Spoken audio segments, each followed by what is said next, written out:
요한복음 강의 첫 번째 시간, 영접하는 자, 그 이름을 믿는 자라는 제목으로 하나님 말씀을 전하겠습니다. 요한복음은 예수님의 사랑을 가장 많이 받은 제자 요한이 노년의 때에 기록한 것으로 알려집니다. 요한은 다른 세 복음서의 내용을 알았던 것 같습니다. 그래서 다른 세 복음서와의 중복을 피하면서 자신의 관점으로 풍성한 해석을 보태서 예수님에 관하여 설명해 주고 있습니다. 그러니까 요한복음을 통해서 우리가 예수님이 누구인지를 정확하게 알 수 있습니다. 난 이번 강해를 통하여 여러분이 예수님을 새롭게 만날 수 있기를 바랍니다. 오늘 본문이 요한복음의 서론격인데 요한복음의 압축판이라고도 할 수 있어요. 특별히 예수님의 오심 사건, 예수님 오심이 얼마나 엄청난 일인가를 보여주고 있습니다. 여러분과 제가 늘 부르고 늘 사모하는 그 이름, 예수라는 이름은 하나님의 아들이 이 세상에 태어나셨을 때 사용하신 이름이죠. 그런데 하나님의 아들은 이 세상에 태어나기 전에도 존재하셨지요. 그러니까 이 땅에 오시기 전에 그분의 이름은 무엇이었을까? 구약 성경에 보면 제2위 하나님이신 예수님, 그 이름을 여호와라고도 했고 여호와의 사자라고도 했고 그 천사라고 부르기도 했습니다. 그런데 요한복음에서는 이 세상에 오시기 전 하나님의 아들의 이름을 말씀이라고 부르고 있습니다. 이 말씀을 헬라말로 로고스라고 합니다. 1절에 태초에 말씀이 계시니라. 이 말씀이 하나님과 함께 계셨으니 이 말씀은 곧 하나님이다. 예수라는 이름은 이 땅에 태어나시면서 사용하신 이름. 그 전에 예수님의 이름이 요한복음에서는 말씀이라고 로고스라고 합니다. 우리는 로고스 하면 그리스 철학자들이 로고스라는 말을 많이 썼거든요. 그 로고스를 생각하기 쉬운데 요한이 말한 로고스는 철학자들이 말한 로고스가 아닙니다. 철학자들이 말한 로고스는 인격을 가진 신적 존재가 아니라 어떤 존재의 원리나 개념을 말하는 거예요. 그렇다면 그냥 태초에 하나님의 아들이 계셨다 하면 혼란스럽지 않을 것인데 왜 태초에 말씀이 계셨다, 태초에 말씀이 하나님과 함께 계셨다, 그냥 하나님의 아들이 아버지와 함께 있었다 하면 되잖아요. 그런데 왜 로고스가 있었다, 왜 말씀이 있었다 이렇게 기록했을까요? 요한복음의 핵심 주제가 로고스라는 것입니다. 요한복음의 핵심 주제가 말씀이라는 것을 강조하고 있습니다. 사도 요한은 하나님의 말씀을 거의 예수님과 동격의 위치에 놓고 있죠.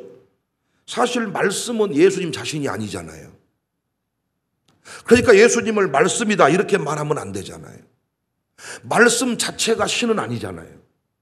우리가 그 말씀을 받아들일 때 우리 안에 하나님의 아들이 오신 것 같은 사건이 일어난 것이지 성경책 자체가 신입니까? 자칫 부적으로 전락할 수 있는 위험한 발상이죠. 그런데 요한은 말씀을 예수님과 같은 동격의 위치에 놓았다고요. 말씀이 육신이 되어 오시는 분으로 소개하고 있습니다. 말씀이 육신이 되어 오셨다. 그러니까 왜 예배 중에 설교를 듣는 일이 중요한지, 왜 기독교는 그렇게 말씀하는지 요한복음 1장을 통하여 우리는 깨닫습니다. 말씀이 육신이 되어 오신 분이다. 14절에 말씀이 육신이 되어 우리 가운데 거하셨다. 이와 같은 요한은 예수님에 대해서 설명해 가기 시작합니다.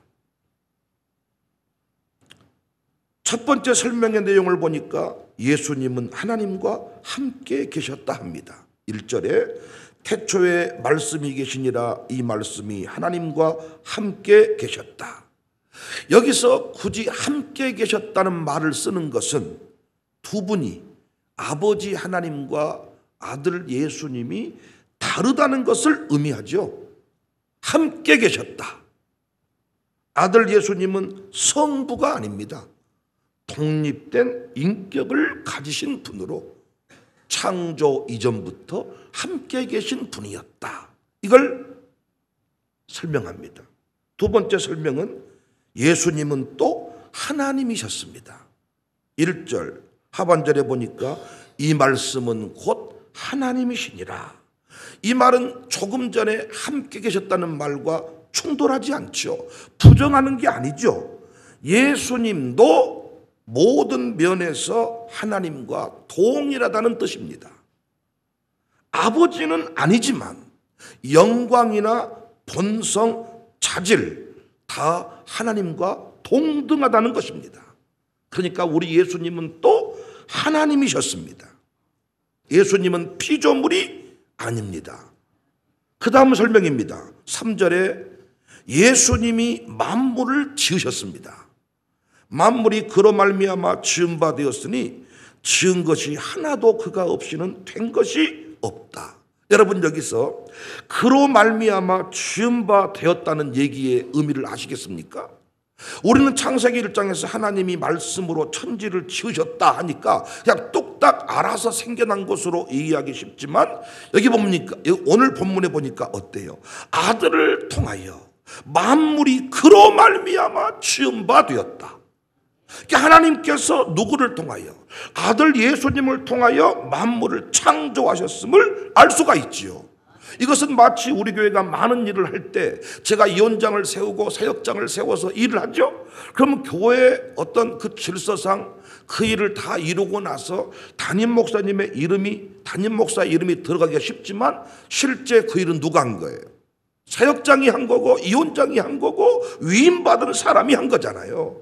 그러니까 이 천지 만물의 창조는 누구를 통하여 이루어진 일이냐? 아들 예수님을 통하여 이루어진 일입니다. 이 세상 우주 만물은 무엇 하나 예수님의 손을 거쳐서 나오지 아니한 것이 없어요. 그런데 우리는 그동안 너무 예수님을 무시하고 산 것은 아닌가? 예수님을 너무 모르고 산 것 아닌가? 예수님이 우리를 너무 친구처럼 대해주니까 그분을 동네 동장 정도 알고 있지 않는가? 천지 만물을 아들 손을 통하여, 그를 통하여 지으셨다고 했는데, 하나님한테는, 성령님한테는 님자를 붙이는데 이상하게 한국교회는 예수님한테는 예수. 영어로는 존칭어가 별도로 없겠지만은 우리나라 언어에는 분명히 존칭어가 존재하는데, 예수, 나의 좋은 친구, 예수님을 너무 우리는 모르고 산 것이 아닌가? 우리 예수님은 우주 만물의 통치자이십니다. 요한이 예수님에 관하여 설명을 합니다. 네 번째 설명인데, 예수님 안에 생명이 있다. 4절입니다. 그 안에 생명이 있었으니 이 생명은 사람들의 빛이다. 그냥 아들은 살아있었다 이렇게 말하지 않고 그 안에 생명이 있었다라고 말합니다. 여러분, 예수님의 생명은 단순히 살아있는 생명, 그 이상의 생명이죠. 모든 일을 살리는 생명이죠. 충만한 생명이죠. 그래서 예수님을 만나면 죽은 사람도 살아나고 병든 사람도 살아납니다. 물론 여러분과 저도 생명입니다. 그런데 우리의 생명은 충만한 생명이 아닐 때가 많아요. 그래서 어떤 연약한 사람 한 사람 세울 때 지치고 힘들어요. 목회할 때도 말 잘 듣는 성도를 다 데리고 가기는 쉽지만은 조금은 힘들게 하는 성도가 10명만 있으면 암에 걸리고 쓰러지고 지친데, 우리 예수님은 온 인류를 구원하고도 남는 생명이잖아요. 예수님 안에 생명이 있다. 저는 그래서 우리 교회가 겨우 살아있는 수준의 생명 공동체가 아니라 많은 사람을 살리는 충만한 생명 공동체이기를 원합니다. 요한복음 10장 10절에 도둑이 오는 것은 도둑질하고 죽이고 멸망시키려는 것뿐이요, 내가 온 것은 양으로 생명을 얻게 하고 더 풍성히 얻게 하려는 것이다. 예수님의 생명의 특징은 위대한 성장이 있습니다. 계속 성장합니다. 여러분과 저의 육적인 생명은 제한이 있잖아요. 어느 순간 지나면 성장이 멈추지만은 예수님의 생명은 열방을 다 책임질 만한 위대한 통로로, 위대한 지도자로 우리를 계속 성장시킬 수 있는 생명입니다. 위대한 나눔의 생명입니다. 그래서 예수님의 생명이 부어진 순간 우리 안에 우주적인 성장이 일어나요. 동네 우산동에 살고 있는데 예수님 생명이 부어진 순간 여러분과 저의 기도가 우주 열방을 품겠습니다. 이야, 우리가 모든 사람을 다 살려내겠습니다. 생명의 수준이 다릅니다. 또한 예수님의 생명이 부어진 순간, 예수님의 생명을 만난 순간 우리 안에 천국의 기쁨이 있습니다. 그런데 본문을 보니까 문제는 영접이야. 12절에 영접하는 자 곧 그 이름을 믿는 자들에게는 하나님의 자녀가 되는 권세를 줬다. 여러분 잘 보세요. 당시 예수님은 너무 평범하게 생기셨죠. 당시 이스라엘에서 예수님은 너무 평범하게 생기셨죠. 아니, 초라하기까지 해서 그의 말을 믿고 받아들인다는 것은 상상을 초월한 이야기죠. 그의 말을 받아들이기까지는 그가 하나님임을 알 수가 없었지요. 그냥 목수의 아들이었잖아요. 고향 동네에서. 그래서 그를 영접한 자가 없었잖아요. 고향 동네에서는 유일하게 기적을 행하실 수가 없었다 그랬잖아요. 너무 평범해서, 아니 너무 초라해서 그분을 영접할 수가 없었다고요. 그래서 세례 요한을 보냈죠. 빛에 대하여 증언하라고 먼저 보낸다고요. 6절에 하나님께로부터 보내심을 받은 사람이 있으니 그의 이름은 요한이라. 그가 증언하러 왔으니 곧 빛에 대하여 증언하고 모든 사람이 자기로 말미암아 믿게 하려 함이라. 그는 이 빛이 아니요 이 빛에 대하여 증언하러 온 자다. 여러분, 사실 우리가 예수님을 믿는 게 이 세상 만물의 위치만 똑바로 살펴봐도 사실은 믿어야 됩니다. 이 세상 모든 만물을 누가 지으셨다고요? 예수님이. 하나님께서 그 아들의 손을 통하여 지으셨으니까 이 세상에 싹이 나고 꽃이 피고 이 세상의 모든 것들을 다 유심히 살펴보면 예수님을 믿지 않을 수가 없다고요. 그런데 세상은 어두워져서 이 빛을 알아보지를 못합니다. 예수님에 대한 증거가 이 세상에 넘쳐나 증거 불충분이 아니야. 살아계심을 하나님을 보여주면 믿겠다고 말하는데, 아니 이 세상만 똑바로 쳐다봐도, 아니 네 얼굴만 똑바로 쳐다봐도 예수님 안 믿을 수가 없어. 왜? 일란성 쌍둥이로 틀리게 생겼어. 80억 인구가 똑같이 생긴 사람이 단 한 명도 없습니다. 출생의 과정, 식물을 한번, 집에서 꽃을 한번, 나무를 재배해 보시면 하나님의, 주님의 그 위대하심을 인정할 수밖에 없는데, 돼지 머리 앞에 절을 할지언정 예수님은 안 믿는다는 것입니다. 10절 말씀 보세요. 그가 세상에 계셨으며 세상은 그로 말미암아 지은 바 되었으되 세상이 그를 알지 못하였고. 11절 자기 땅에 오매 자기 백성이 영접하지 아니했다. 못 알아봤다는 거예요. 초라했다는 거예요. 평범했다는 거예요. 문제는 이 시대에서 오늘을 사는 우리에게도 말씀은 초라해 보인다는 것입니다. 이 세상 나라 가운데 하나님의 말씀은 너무 초라하게 느껴집니다. 말씀을 붙잡고 사는 사람들의 인생이 너무 초라합니다. 말씀을 전하는 목사도 부족하기 짝이 없습니다. 저만 해도 실수가 많습니다. 설교 끝나고 나서 후회하는 게 많습니다. 그래서 사람들은 사기꾼에게는 돈을 갖다 줘도 목사의 설교를 듣고는 흥금하지 않습니다. 목사가 천사같이 생겼고 참 최소한 이단 교주같이라도 생겼으면 뭔가 좀 신비해 보여서 그 신비함을 좀 느끼기 위해 목사 곁에 오고 싶어 하는데, 저를 포함한 교회 목사들, 우리 교회 부목사들만 해도 그렇게 신비스러워 보이지 않습니다. 초라하게 보입니다. 대놓고 반항하는 자들도 있습니다. 목사의 부족함만을 보면서 나는 당신의 설교를 안 듣습니다. 그리고 큐티하고 산대. 혼자 자기 집에서 유튜브 설교 듣고 산대. 극동방송 CT에서 설교 듣고 산대. 시대마다 영접하는 자는 소수였습니다. 그래서 어느덧 말씀을 전하는 자들도 적당히 전합니다. 세례 요한의 심정으로 전하는 게 아니라 어차피 안 들을 것인데, 어차피 못 알아먹을 것인데, 어차피 이 길대로 가지 않을 것인데, 그러면서 설교 시간을 말씀 전하는 것들에 대해서 생명을 내걸지 않습니다. 악순환의 반복입니다. 신자의 사명이 뭡니까? 하나님의 영광을 보는 것이고, 아니 신자의 특권이라고 할 수 있지요.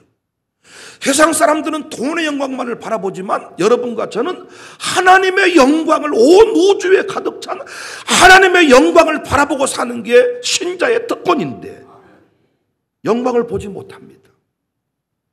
그래서 교회 안에서 직분에 관한 감격이 없습니다. 연말만 되면 직분을 스스로 안 하겠다고 합니다. 못 하겠다고 합니다. 하늘의 영광을 바라보고 사는 인생은 다른 차원의 삶을 살 수밖에 없는데 영광을 보지 못합니다. 그래서 우리는 금은통에 마음을 뺏겨버립니다. 돈 많이 준다고 하면 가버리고, 돈 못 번다 그러면 신앙도 내려놓아 버립니다. 하늘의 영광을 봐요. 온 우주에 가득 찬 아들을 통하여 지음받은 것이, 모든 것이 지음받았는데 그 영광을 보지 못하고 온 우주에 들리는 하나님의 소리를 듣지 못하고 세상 사람들의 소리를 듣고 우리는 비틀댑니다. 우리의 사명이 뭡니까? 하나님의 영광을 보고 하나님의 영광을 후대에 보여주는 것인데 우리를 통하여 후대가 영광을 보지 못합니다. 그래서 우리가 믿는 이 자리에 나오지 않습니다. 다시 말씀드립니다. 하나님의 영광은 누구를 통하여 본다고요? 예수님을 통하여. 예수님을 통하여 영광을 본다는 것은 그분이 지으신 우주 만물을 통하여 본다는 것이고, 그분이 하신 말씀을 통하여 영광을 본다는 것이지요. 그래서 요한복음은 의도를 가지고 태초에 예수님이 하나님의 아들이 계셨다고 하지 않고 태초에 로고스가 있었다, 말씀이 있었다. 그러면 이 세상 우주 만물만 보아도 하나님의 영광을 보는데 문제는 우리의 눈이 어두워져 있는 거죠. 마귀가 우리의 눈을 어둡게 만들어버린 거죠. 500원짜리를 2개 붙여놓고 사는 거죠. 지금 눈에다가 태양을 볼 수 있는데 500원짜리를 눈에 붙여버리니까 500원짜리만 보이고 태양이 안 보이는 거잖아요. 그래서 우리의 눈을 열어야 되잖아요. 우리의 눈을 여는 게 뭡니까? 하나님의 말씀입니다. 여러분과 제가 불안한 일을 만났을 때 말씀을 듣고 나면 불안한 현상이 사라지잖아요. 그냥 그 문제가 바이러스가 바이러스로만 보이는 게 아니라 하나님의 섭리를 발견하는 새로운 깨달음이 있잖아요. 그래서 여러분과 저에게 뭐가 필요해요? 하나님의 말씀을 듣고 눈이 열리는 이 단계가 필요한 것이지요. 5절 말씀 보세요. 빛이 어둠의 빛인데 어둠이 깨닫지 못하더라. 어둠의 빛이니까 어둠이 깨닫지를 못해. 우리의 눈을 열어야 돼요. 태초에 말씀으로 계신 분이 육신으로 오셨습니다. 이제는 그분이 성령으로 말씀합니다. 부디 성령이 하시는 말씀을 듣고 그 말씀을 믿으며 말씀대로 행해서 영광이 드러나기를 바랍니다. 영접하는 자, 그 이름을 믿는 자에게 하나님 자녀의 영광이 주어졌지요. 그런데 너무 초라해서, 너무 평범해서 그의 말을 믿을 수가 없었어요. 그의 말을 믿을 수가 없었죠. 목수의 아들인데 무슨 하나님 아들이야. 믿을 수가 없었지요. 그런데 영접하는 자, 그 이름 믿는 자에게는 하나님 자녀가 되는 권세를 줬지요. 이건 혈통이나 육으로 난 것이 아니다. 하나님께로부터 난 것이다. 이 시대에 똑같습니다. 말씀의 홍수 시대에 살고 있습니다. 혹자는 새벽 예배 말씀 좀 줄여달라 그래.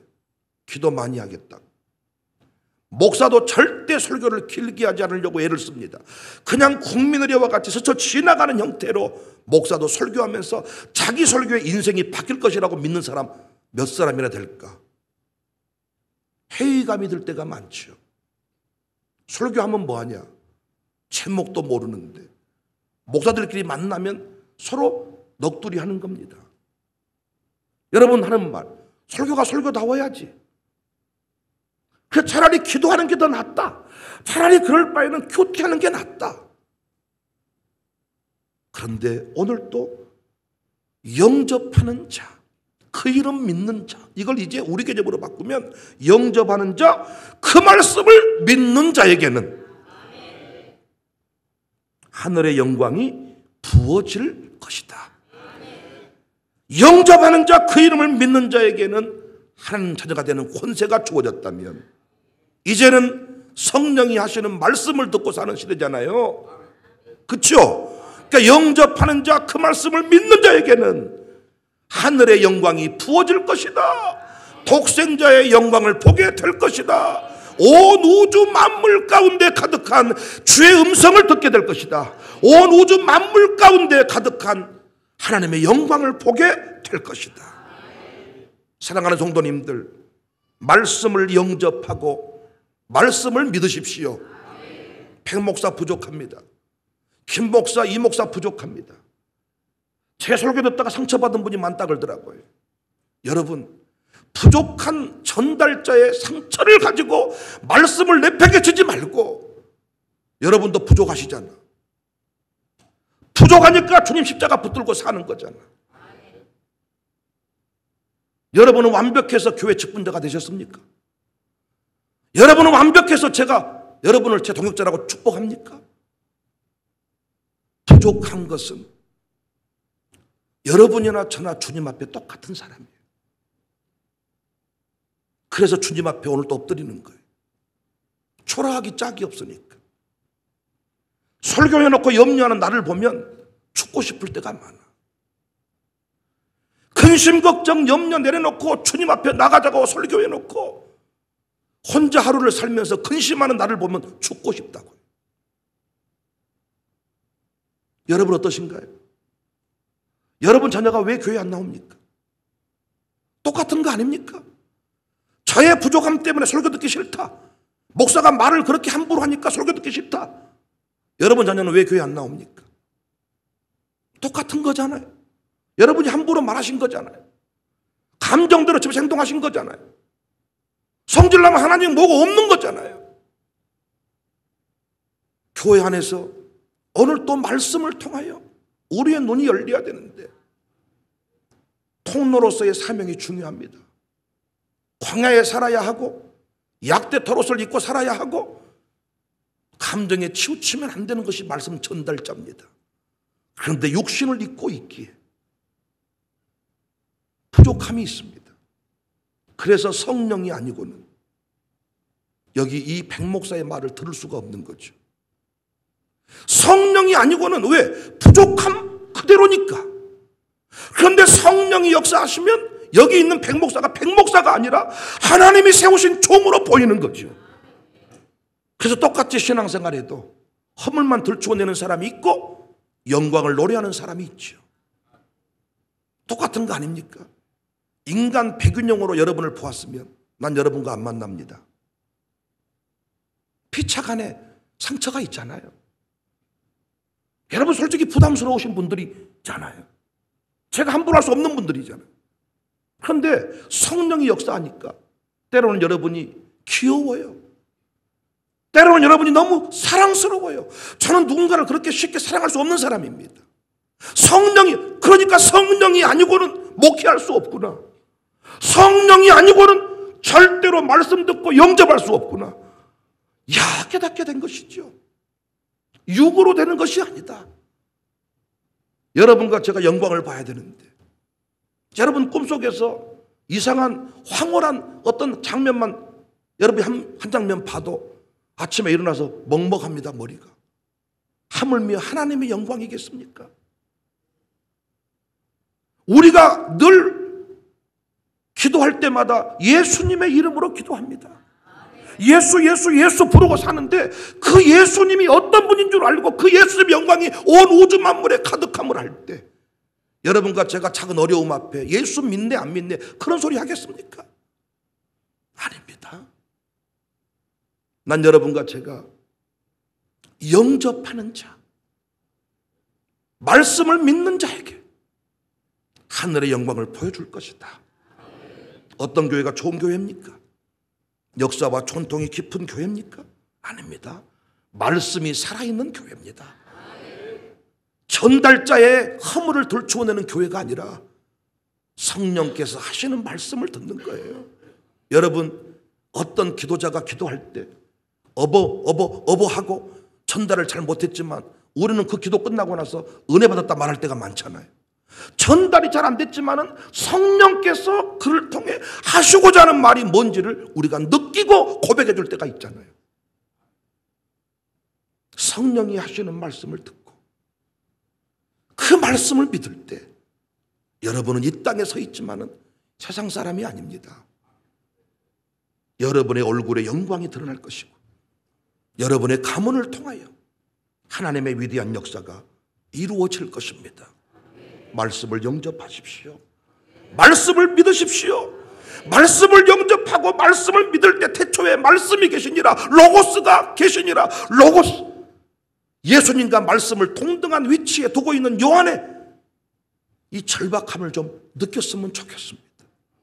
왜 기독교는 말씀하는지, 오늘 또 말씀하신 하나님, 왜 오늘 또 이 말씀 듣게 하셨나요?